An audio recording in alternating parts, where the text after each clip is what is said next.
L'essentiel, la suite. On va plus loin avec Marc Semo, collaborateur de l'hebdomadaire Challenge et du journal Le Monde. Bonjour Marc. Bonjour. Face à vous, Bruno Darou, chroniqueur international, ici même à France 24. Bonjour. Bonjour Raphaël. Avec au sommaire l'attaque contre un dirigeant européen, le Premier ministre slovaque Robert Fico, victime d'une tentative d'assassinat, blessé par balle à l'issue d'une réunion. Il est dans un état critique ce soir. Sa vie est toujours en danger. Voilà ce qu'on indique du côté de la Slovaquie. Son assaillant lui a été interpellé sans qu'on sache encore les raisons de son geste. L'état d'urgence entre en vigueur à l'instant même en Nouvelle-Calédonie. Ce territoire français d'outre-mer dans le Pacifique Sud est à feu et à sang. De nuit d'émeutes ont fait 4 morts, dont un gendarme après l'adoption par les députés ici à Paris d'une réforme constitutionnelle. Elle élargit le corps électoral à mesure qui est perçue comme étant au détriment du peuple autochtone, les Kanaks. Et tout de suite, on va plus loin.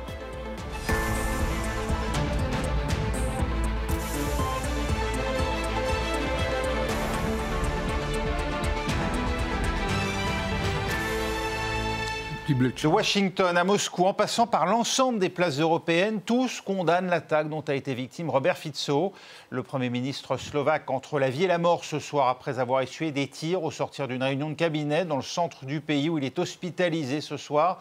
Son assaillant appréhendé par les autorités, des faits sur lesquels revient pour nous Alexandra Carini. Ces images ont été tournées quelques secondes après les tirs qui ont touché le Premier ministre slovaque, ici escorté par son service de sécurité, sous les regards hagards de passants sous le choc. Quelques instants plus tard, un homme est interpellé, ici plaqué au sol par la police. C'est devant la Maison de la Culture dans la ville de Hendlova, à 150 km de la capitale, que la fusillade a eu lieu. Robert Fico était venu y rencontrer ses partisans. Nous voulions lui serrer la main et il y avait un homme à côté de moi. Et à ce moment-là, nous avons entendu un grand bruit. Nous avons pensé que c'était une blague, que quelqu'un avait jeté un pétard sur le sol. C'est ma première réaction. Combien de coups de feu vous avez entendus? J'ai entendu 3 coups de feu, c'était rapide, l'un après l'autre, comme quand on lance un feu d'artifice. Transféré par hélicoptère dans une ville du centre de la Slovaquie pour y être soigné, Robert Fico avait fait son retour à la tête du gouvernement en septembre dernier avec son parti de gauche Direction et une campagne au message pro-russe et anti-américain. Cette fusillade survient à 3 semaines d'élections européennes cruciales qui pourraient renforcer les partis populistes et de la droite dure. Ses détracteurs craignent que Fico éloigne la Slovaquie de son orientation pro-occidentale pour suivre la direction de la Hongrie et du Premier ministre populiste Viktor Orban. Et notre correspondant dans la région, Alexis Rosenzweig, est avec nous. Alexis, le Premier ministre slovaque devait subir une intervention urgente dans une unité de chirurgie vasculaire. Ce soir, où en est-il ? Eh bien, ces ministres de la Défense et de l'Intérieur viennent à l'instant de déclarer en conférence de presse que Robert Fico était toujours en salle d'opération. Ça va faire bientôt 4 heures qu'il est dans cette salle d'opération et ils ont indiqué qu'il était toujours dans un état très grave. Il a reçu plusieurs balles, on ne sait pas combien exactement, en début d'après-midi. Vous avez vu les images. Sur d'autres images déjà diffusées par les médias slovaques, on voit que pas moins de 5 balles lui ont été tirées dessus, quasiment à bout portant, avant que ces gardes du corps n'interviennent et puissent immobiliser l'auteur de ces coups de feu. Des précisions concernant l'assaillant, on en sait plus sur son mobile ? Un homme apparemment de 71 ans et dont les motivations restent très, très floues. Les médias slovaques le décrivent comme un écrivain, un poète même, mais un poète qui avait un permis légal de port d'armes. Et puis surtout, une vidéo a déjà fuité, apparemment diffusée par la police slovaque, puisqu'elle a été diffusée après l'arrestation de ce suspect. Et on l'entend affirmer qu'il a commis son acte parce qu'il était opposé à la politique du gouvernement de Robert Fico, notamment en matière d'audiovisuel public et de réforme de la justice. Il faut toutefois noter que dans le même temps, un site d'investigation slovaque a publié des photos de cet homme qui semblent prouver qu'il a des liens avec un groupuscule paramilitaire pro-russe. Donc les informations sont nombreuses et tout cela reste très confus dans une Slovaquie qui est déjà très divisée entre les partisans de l'aide à l'Ukraine voisine et ceux qui, comme Robert Fico, sont favorables à une meilleure relation avec la Russie. Selon le ministre de l'Intérieur, qui parle, lui, d'attentats politiques, eh bien, la Slovaquie est tout simplement, je cite, au bord de la guerre civile. Oui, c'est dire. Hein. Merci Alexis Rosenzweig d'avoir été avec nous. On voit plusieurs dossiers s'entrechoquent. Choc d'abord pour l'Europe, puisque c'est inédit depuis l'assassinat d'Olof Palme. Oui, c'est inédit depuis l'assassinat d'Olof Palme. Ensuite, bon, le personnage Je trouve qu'il n'est pas mort encore, hein, Robert Fico, mais qu'il est dans un état décrit comme très grave. Dans un état extrêmement grave. Effectivement, là, tout ce qu'on entend a l'air très confus, y compris, on voit pas mal pourquoi un groupe paramilitaire pro-russe viserait un Premier ministre qui essaye et qui a été élu d'ailleurs, en disant nous allons améliorer les relations avec la Russie, parce que dans la grande et vaste gamme des populistes européens, Fico a une caractéristique, c'est qu'il vient de la gauche. Oui. Et il a fait du populisme de gauche. Il a été même longtemps au Parti socialiste européen, et je crois même à l'Internationale socialiste avec son parti Smer. Il a été suspendu parce qu'il avait gouverné avec l'extrême droite, mais donc c'est un populiste très atypique, qui avait mené campagne sur le thème dénonçant les bellicistes, alignement sur les Américains, disant dans l'histoire de la Slovaquie, la guerre est toujours venue de l'Ouest et la paix est toujours venue de l'Est. Donc vous voyez le genre. Par ailleurs, il avait été communiste, c'est un apparatchik communiste, jadis. Donc c'est un personnage quand même très atypique, mais il avait cristallisé beaucoup des peurs et des rages des Slovaques. Alors des peurs, c'était celle de la guerre, comme en Hongrie, un des éléments moteurs de ce vote pour ces dirigeants qui s'affichent plus ou moins pro-russes ou disent on veut améliorer les relations avec Moscou, on ne veut pas dégrader encore la situation, c'est que la guerre puisse directement les toucher. Le soutien à l'OTAN en Slovaquie était tombé de genre 80% au début jusqu'à même pas 60% ou même 50 et quelques pourcents.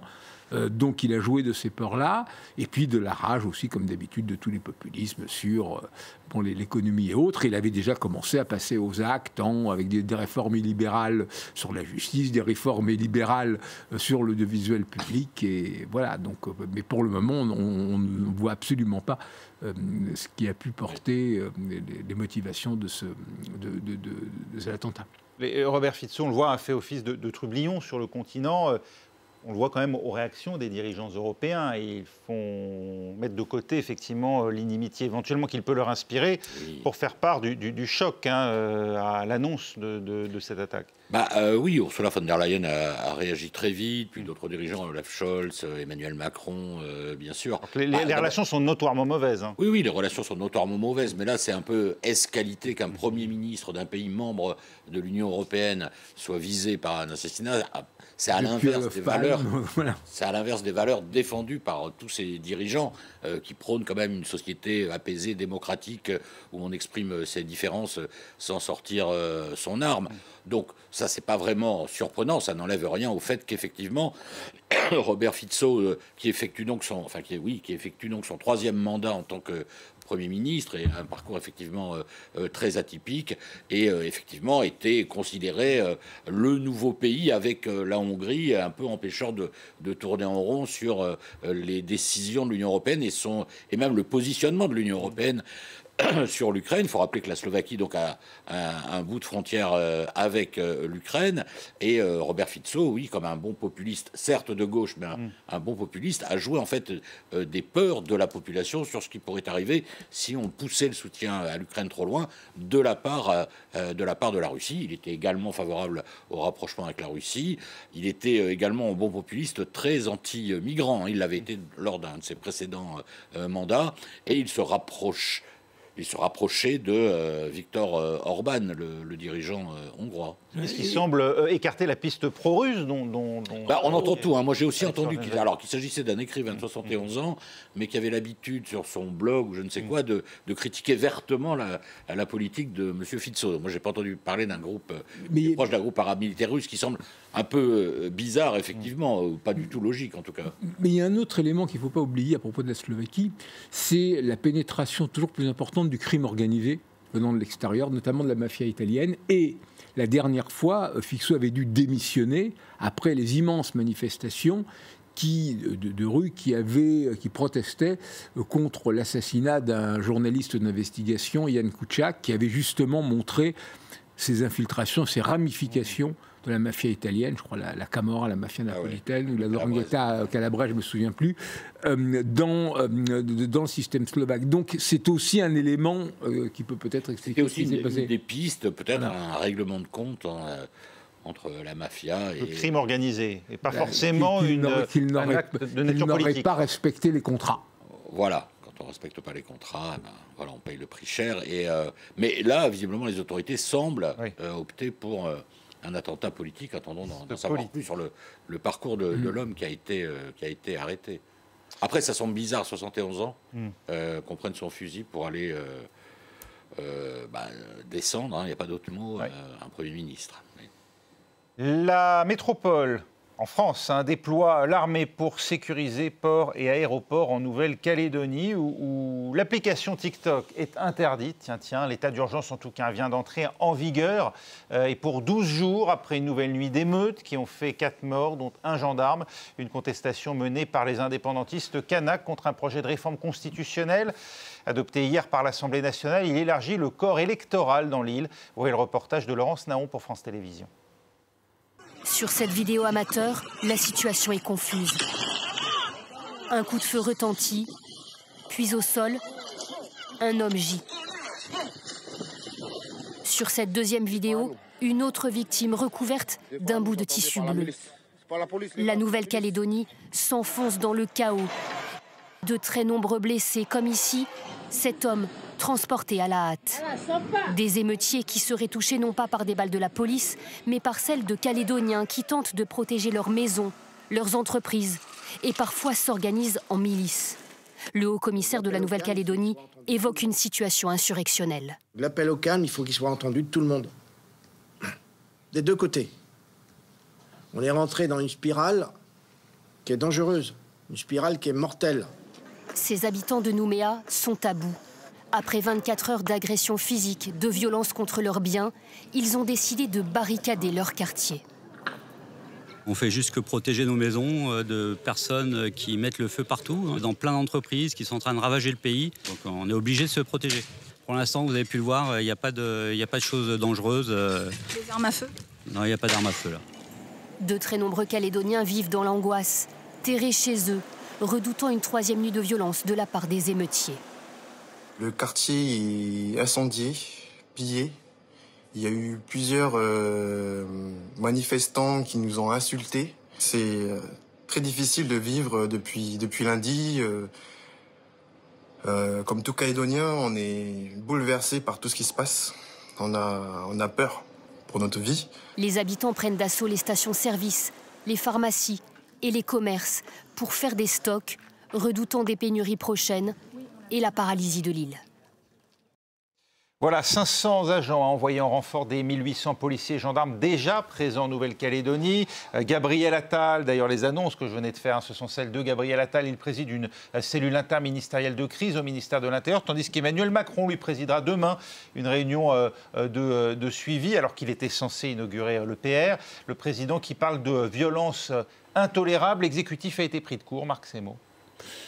Je ne sais pas, mais ce qu'il faut voir, c'est qu'aujourd'hui, la crise nouvelle-calédonienne, par rapport aux autres éruptions précédentes, et même celles des années 80, et ensuite qui ont porté aux accords de Matignon, de Matignon, puis 10 ans plus tard, en 98, de Nouméa, se faisaient dans un tout autre contexte. C'est-à-dire aujourd'hui, l'Indo-Pacifique est devenu un enjeu stratégique fondamental. Et ce qu'on voit aujourd'hui en Nouvelle-Calédonie, en ombre de cette crise, il y a un grand jeu géopolitique. Bon, d'abord, il y a la Chine, qui s'était portée, qui voulait se porter acquéreur, notamment de la grande usine de nickel du Nord, qui était en faillite.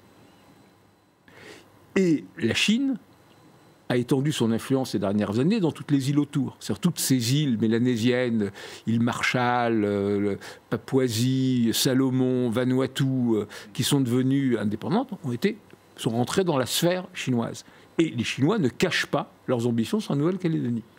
Ensuite, la Nouvelle-Calédonie, alors donc, il faut aussi voir que la Nouvelle-Calédonie est toujours sur la liste des 17 petites entités de peuples qui n'ont pas le droit à leur autodétermination. C'est une liste de l'ONU. Les deux plus gros sont des départements français, la Polynésie et la Nouvelle-Calédonie. Donc l'ONU considère que la Nouvelle-Calédonie vit une situation de colonialisme. C'est cette pression qui explique aussi qu'on ait fait tout ça. Mais par exemple, on voit intervenir en Nouvelle-Calédonie un pays comme l'Azerbaïdjan, qui a créé un groupe d'initiatives de Bakou, dont le principal programme est la lutte contre le colonialisme, mais qui de fait est seulement le colonialisme français. Il veut libérer la Corse, la Guadeloupe, etc., qui donne de l'argent, des drapeaux, qui a envoyé des envoyés, qui a reçu les indépendantismes kanaks à Bakou, tout ça pour se venger du soutien appuyé de la France à l'Arménie dans l'affaire du Haut-Karabakh. Il y a, dans les manifestations à Nouméa, ces dernières années, des banderoles « Poutine, libère-nous ». Donc on se retrouve dans une espèce de grand jeu totalement différent. Et je pense qu'indépendamment des aspects, je ne connais pas, je ne peux pas m'improviser expert en ordre public, mais qu'il y a probablement, même si Emmanuel Macron a parlé plusieurs fois de cette menace chinoise sur la Nouvelle-Calédonie, un changement de catégorie du problème, qui est devenu un vrai enjeu géopolitique, et que probablement là-dessus, on a beaucoup sous-estimé. Alors, on voit les actions exogènes. Toujours est-il que l'État a décidé de réformer la Constitution pour permettre aux habitants installés depuis 10 ans de pouvoir prendre part au vote. En Nouvelle-Calédonie, Bruno Darou, ce faisant, l'actuelle majorité, notamment en précipitant le vote, a-t-elle joué les apprentis sorciers quand on connaît le passé troublé de la Nouvelle-Calédonie? Alors, il y a peut-être des influences exogènes, mais il y a quand même un problème endogène qui est demeuré. Alors, est-ce que l'endogène a précédé l'exogène, ou est-ce que l'exogène utilise l'endogène? Bon, enfin, c'est compliqué à dire, mais il y a quand même ce problème. Est-ce que la majorité a joué les apprentis sorciers? La majorité dit, mais ça fait 20 mois qu'on négocie pour arriver à quelque chose d'acceptable par les indépendantistes, et notamment la clause des 10 ans de résidence aurait été négociée, dit la majorité, avec une bonne partie du camp indépendantiste. Donc il faut quand même expliquer en 2 mots pourquoi il y avait un corps électoral restreint pour les élections provinciales uniquement, parce que ce n'était pas le cas pour les élections présidentielles, législatives, etc. Ça avait été fait précisément parce que dans la logique de l'ONU et même des accords Matignon, etc., on était dans un processus de décolonisation. Et quand on est dans un processus de décolonisation, des corps électoraux restreints pour permettre une bonne représentation de la minorité autochtone qui a été colonisée par donc une population exogène, pour le coup, peut être acceptable, mais ça doit être temporaire. Donc le gouvernement a estimé qu'après les 3 référendums qui ont été organisés, même si le dernier était marqué par un boycott quasi complet des Kanaks, on était arrivé à ce moment-là où il fallait sortir de cette situation, enfin temporaire, qui a duré quand même pas loin de 30 ans finalement, et redonner droit. En fait, il y a cette légitimité, voilà, de décolonisation, ce phénomène de décolonisation d'un côté, et le phénomène de la démocratie, qui est un principe quand même de base, une personne, une voix. Voilà. Donc, le gouvernement pensait avoir trouvé un compromis. Parce qu'actuellement, entre le corps total, si vous voulez, des électeurs qui votent au présidentiel, etc., on est à environ 220 000 électeurs inscrits, et le corps électoral restreint, on est à 178 000. Donc en fait, il manque un peu plus de 40 000. Ils étaient arrivés à un compromis avec ces 10 ans sur 25 000. Donc ça semblait acceptable, sauf que dans la manière dont le gouvernement a géré ça, les indépendantistes ont eu l'impression qu'on les forçait un peu et que le gouvernement choisissait un peu son camp, ce que d'autres gouvernements dans le passé avaient évité, restant quand même plus en retrait, parlant à l'ensemble des acteurs. Et puis là, ces derniers jours, bon, la réponse très sécuritaire incarnée par Gérald Darmanin a été assez mal perçue. Cela dit, il faut quand même dire que les responsables indépendantistes eux-mêmes appellent à la fin des violences et qu'on est sans doute, avec ces très jeunes émeutiers, on parle d'émeutiers entre 13 et 18 ans, entre peut-être de la revendication politique, mais aussi une opportunité de vandalisme, vu la situation économique qui est très compliquée, notamment à cause de la crise du nickel, qu'il ne faut sans doute pas sous-estimer. Toujours est-il que les indépendantistes ont un peu perdu le contrôle de ces très jeunes émeutiers. Déborder les indépendantistes ou les structures politiques de l'indépendantisme? Peut-être en partie, mais surtout, il y a un mystère, parce que le processus en Nouvelle-Calédonie avait plutôt été exemplaire. Depuis les accords de Matignon, ceux de Nouméa, etc.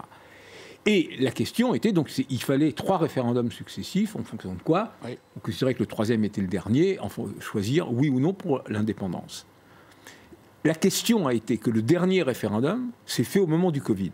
Et les indépendantistes ont dit on ne veut pas le référendum tout de suite. Chez nous, les traditions, les rites funéraires sont extrêmement importants. On ne peut pas mener campagne, on ne peut pas même voter tranquillement, etc., dans un tel climat.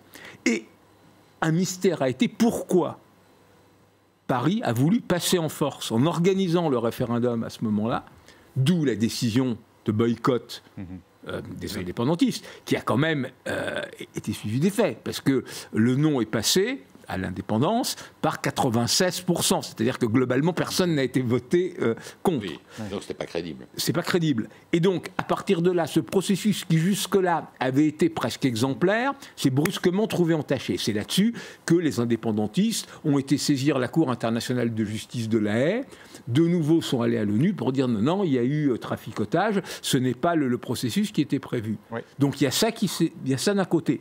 Plus, effectivement, le fait que de plus en plus, la France, notamment pour le 3e référendum, y compris par la voix d'Emmanuel Macron, a publiquement mis en garde sur les risques de l'indépendance, évoquant notamment, mais à raison, la menace chinoise, en disant quand vous aurez une base chinoise à Nouméa, vous verrez ce que c'est, plus ou moins les propos du président de la République.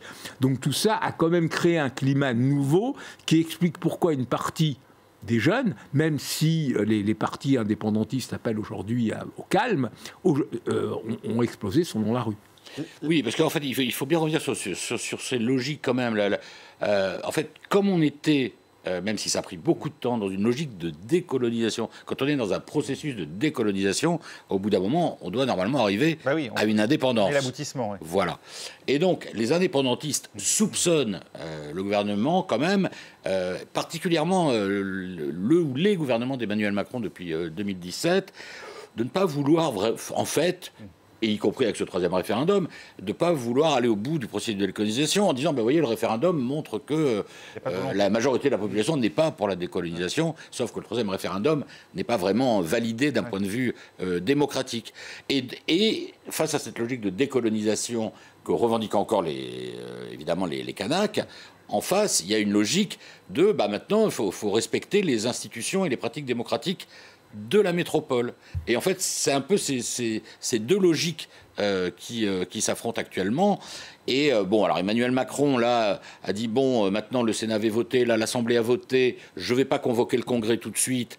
Mais, alors, il lâche un peu de l'aise, il dit, je ne vais pas le convoquer tout de suite. Mais enfin, le deadline pour lui, la date limite, c'est fin juin. Oui. C'est très court pour trouver une solution. Enfin, estiment certains experts de la Nouvelle-Calédonie qui trouvent que le gouvernement a un peu trop marqué qu'il était plus partisan d'un camp qu'un autre et qu'il faudrait peut-être des personnalités un peu médiatrices pour essayer de faire reprendre le dialogue entre les différents acteurs. Mais c'est là qu'on retrouve cette question des ingérences étrangères et pour la France, pour les autorités françaises, le péril chinois est réel, mais il ne l'est pas que pour la France. Parce qu'aussi bien les Australiens que les Néo-Zélandais que les Américains, de la même manière, sont inquiets de ce que serait aujourd'hui une Nouvelle-Calédonie indépendante. Parce qu'elle serait nécessairement sous l'influence chinoise, et très probablement, effectivement, comme avait mis en garde Emmanuel Macron, il y aurait au moins on peut imaginer très bien qu'une base militaire chinoise s'ouvre. Il faut voir que c'est un enjeu crucial pour la France, qui a le 2e domaine maritime au monde, et qui se veut malgré tout une puissance de l'Indo-Pacifique, et que, avec la Réunion, mais qui est plus proche de l'Afrique, la Nouvelle-Calédonie, dans l'Indo-Pacifique, est essentielle pour la France. Et voilà pourquoi cette histoire d'élargissement du corps électoral a été un peu la goutte d'eau qui a fait déborder le vase. Comment ? On peut encore revenir en arrière après le vote de l'Assemblée, c'est trop tard. D'un point de vue législatif. Il faut encore que ce soit validé par le Congrès, puisque c'est une réforme d'ordre constitutionnel. La réunion des deux chambres. Donc pour le moment, ce n'est pas encore validé à 100%. Voilà. Mais c'est pour ça que ça fait déborder le vase, parce que les indépendantistes ont dit, bah oui, là forcément, avec 25 000 électeurs qui sont arrivés depuis 10 ans, donc c'est très majoritairement des Français ou des Européens, donc évidemment, lors des prochaines élections provinciales, qui doivent avoir lieu donc à partir de la fin de l'année, mais ça peut aller jusqu'en novembre 2025, la date. Donc forcément, on va être battu. Et ils accusent le gouvernement de ne pas avoir joué franc jeu. Et ce sera la fin. Merci beaucoup. Marc Semo, Bruno Darou, on va plus loin, c'est terminé. Prochain journal dans 5 minutes.